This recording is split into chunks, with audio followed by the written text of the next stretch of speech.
All in all, this is one of the craziest stories I've ever covered. This was the #1 wide receiver in the nation. It wasn't even up for debate. He was leading the Heisman race, and for him to turn out the way he did, it's shocking.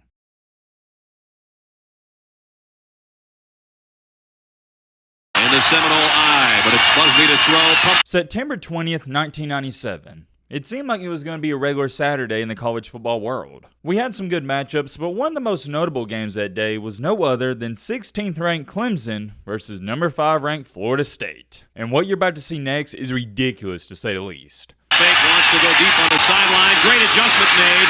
The catch. The wide receiver who caught that pass and followed it up with some nice moves goes by the name of Peter Warrick, and many people have labeled him as one of the most elusive wide receivers to ever play the game. Before we go any farther, I want to clarify.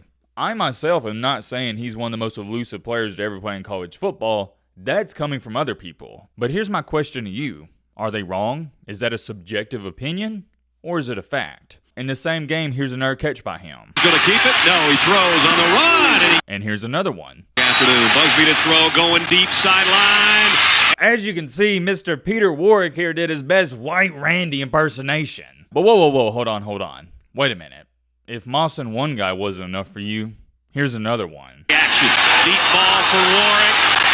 He got it. You're probably like, what in the crap am I watching? I'm going to remind you, this isn't just the same player, but this is the same game. Fast forward time a little bit to the fourth quarter. There's about 13 minutes to go and Florida State has a 4-point lead and they just forced Clemson to punt. It's looking like Clemson's going to pin them back. That was until you realize who they punted the ball to. You know who I'm about to say next, right? Peter Warrick. He is going to catch this punt with some space and I'll let him take it from here. The 10. Warrick got the corner. Do you really need to see the rest of this video clip? I think you know what's about to happen next. Gonna score! Clemson responds. A few minutes later, you look up. Florida State's only up 28-25. That was until, guess who? Peter Warrick did his best. I don't want to sound too corny when I say this. Peter Warrick impersonation. Busby got a man up. Who else? Warrick down the sideline. Ladies and gentlemen, boys and girls, after that touchdown reception where he just outran everybody, that put him up to 8 catches for 249 yards with 2 touchdowns on the day. And oh yeah, my apologies. How could I forget? He had a punt return touchdown as well. Not a bad day at work if you gotta ask me. That will most certainly pay the bills. Now that I think about it, that's gotta be one of the best, if not the best, individual performances you're ever gonna see. For a wide receiver to completely take over a game like that, it's not something you see every day. I know what some of you may be sitting here saying, well, Matt, that could have been a fluky performance. There's no way he had performances like that all the time. And if you think that, you'd be sadly mistaken. In the national championship game against Virginia Tech, he had a similar performance. He had 163 receiving yards with 2 touchdowns and yet again another punt return touchdown. This guy was on track to be the next big thing. He was leading the Heisman race. He was projected to be a top pick in the NFL draft, but then they started to go downhill. He got arrested in the middle of Florida State's season, and that caught everybody by surprise. This wasn't just a star player on Florida State's team. This was one of the best players in the nation. There's many questions people have been asking about this guy even till this day. But however, it all circles back to the one. And I mean the one big question we're going to try to get to the bottom of in today's video. What really happened to Peter Warrick?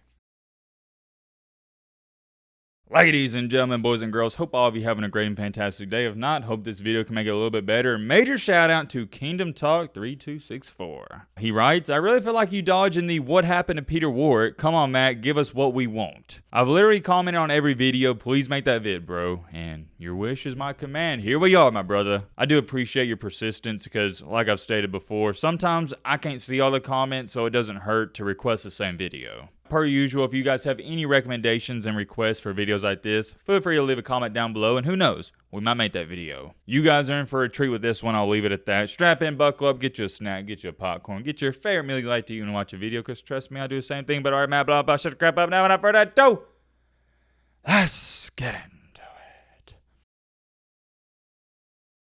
Mr. Peter Warrick grew up in Bradenton, Florida. From the start, it was evident. He was way ahead of his peers. Growing up, he played all types of sports, basketball, football, track, and he was just better than everybody. It's as simple as that. Coming out of high school, he was regarded as the #1 wide receiver in the nation and the #7 overall player in the nation. He was that good, and with Bobby Bowden still being at Florida State, it came to a shock to nobody when he announced that he was going to commit and sign with the Cinnamon Rolls. In his first couple of years for Florida State, he was a solid player, but nothing too crazy. Had 22 catches for less than 500 yards at 4 touchdowns in his first year of meaningful action. Then in 1997, he had 53 catches, so doubled it, had nearly 900 yards and 8 touchdowns. It wasn't up until 1998 when he had his first season over 1,000 yards. Had 61 catches for 1,232 yards to be exact and 12 touchdowns. There's not too much to say for those seasons, and fast forward time into his last and final year in 1999, take a look at these numbers. You'll notice they look a little bit different. He only played in 9 games, which we'll address in just a second, but had 71 catches, career high, with 934 yards with 8 touchdowns. He was still returning kicks and punts, and he was doing his thing. Going back to this, you're wondering, well, Matt, why did he only play 9 games? It's because in that season, that's when he got arrested for grand theft. Warrick and one of his teammates at the time, they went to Dillard's, which is a shopping store. Warrick and this said teammate, they go up to the counter with, to be exact, $412.38 worth of clothes. But here's the kicker with that. They only wound up paying $21.40. So you see where things are getting wishy-washy. How did $412 worth of clothes get, I guess you'd say, discounted to $21? Come to find out, the clerk that rang them up for that major discount, she was in on it. Back then, it was a gray situation, and even till this day, it's still gray. We don't know a lot of the details. The reason I say it's gray, and if you don't know what I'm referring to here, gray means it's not black or white, it's in the middle of that. There's so many ways you can look at this. If the clerk is the one who discounted the clothes and rang them up for a $400 discount, shouldn't she be the one who got in trouble? But apparently not, and if you're wondering how they got caught, an off-duty officer saw and taped what happened through a surveillance camera. If you gotta ask me, do I think this is some major and big-time deal? No, absolutely not. Peter Warrick didn't have a track history of doing terrible things, and he had a clean record up until this point. It's not like him and his teammate went into Dillard's and stole all these clothes and ran out and tried to evade the police. That's not what happened. They got the clothes, brought them up to a register, and that's where things get gray and we really don't know what happened next. If I had to give you my best educated guess, something along the lines of they were sweet talking the girl that was working the register saying, hey, can you hook us up with a discount? And I'm sure she knew who they were. But then I asked myself this question.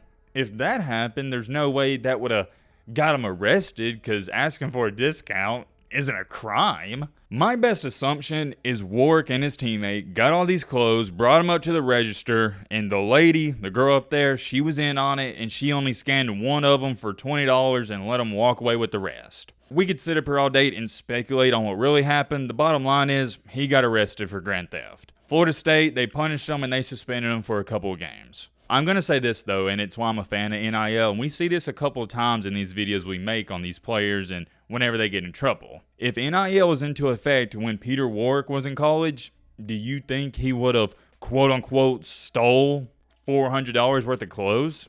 I don't think so, because if you got the money, you don't feel the need to steal. I feel for guys like this, and I have a lot of sympathy and a soft spot for them, because imagine you're a star player for a football team. You're on all these magazines. You know you're making the university millions and millions of dollars. You're selling out stadiums, and you're broke. I'm not condoning his actions by any stretch of the imagination. You should never steal, whether you're a billionaire or you have $1 in your bank account. Anyways, moving along here, he only got suspended for 2 games, but by far the worst part about all this is he lost all of his hopes and chances of winning the Heisman Trophy. When he wrapped up his career at Florida State, heading into the 2000 NFL Draft, he was projected to be a top pick. Some teams were concerned with the Dillard's incident where he got arrested, but ultimately, he got selected in the first round with the 4th overall pick by the Cincinnati Bengals. Great pick for the Bengals, but not necessarily a great pick for Peter Warrick, and you'll see what I'm saying in just a second. Or actually, you're going to see what I'm talking about right now. The Bengals struggled mightily at the quarterback position in the early 2000s, and Warrick,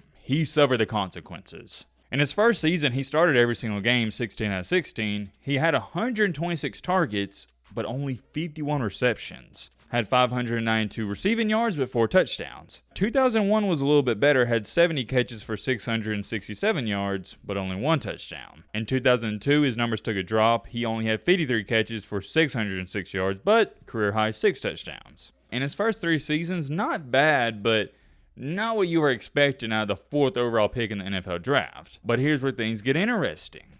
Was it Peter Warrick's fault, or was it the quarterback's fault? I'm going to show you a chart that might just blow your mind. Let me show you this first. This is coming from an article I found when I was doing all my research for this video. The NFL has data for how many passes have been thrown to each player since 1992. And for the 8 seasons since those records began, no one that had ever had at least 125 passes come his way had ever averaged as few as 5 yards per target. Only 1994 Kelvin Martin was even close. Then wide receiver Peter Warrick came along. This may be confusing. I'm going to dumb it down. The purple dot, or I guess it's like, no.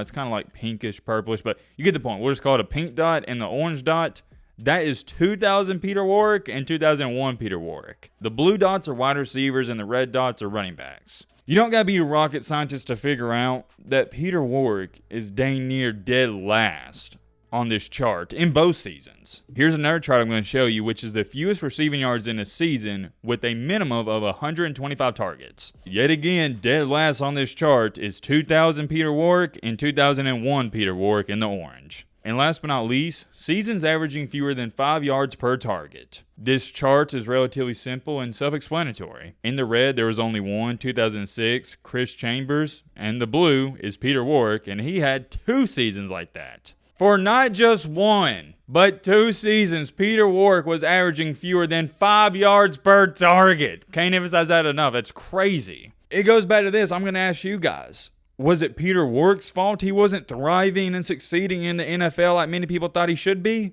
Or was it his quarterback's fault? You could say the team, the franchise, whoever, but at the end of the day, the quarterback's the one throwing the ball. Let me know your thoughts on that, but for me, I'm putting most of the blame on the quarterback. His 4th season in the NFL, which was 2003, it was really good. Still not great, but good numbers. Started 14 games, had 122 targets with 79 receptions, career high, and 819 yards with 7 touchdowns. At that point in time, he had career highs in dang near every category. Things are looking up for him. But sadly, after that 2003 season, he would never come close to putting up those numbers again. In 2004, he suffered an injury, so he barely played in that year whatsoever. After doing rehab, getting healthy, getting ready for that 2005 season, the Bengals, they released him. He then proceeded to sign with the Seattle Seahawks, and things were not very good there either. Only had 11 catches for $180 through the air, and he did return some punts and kicks here and there occasionally. Heading into the next season in 2006, this is when the Seahawks, they cut him. He then had a workout with the Giants and the Bengals, but unfortunately,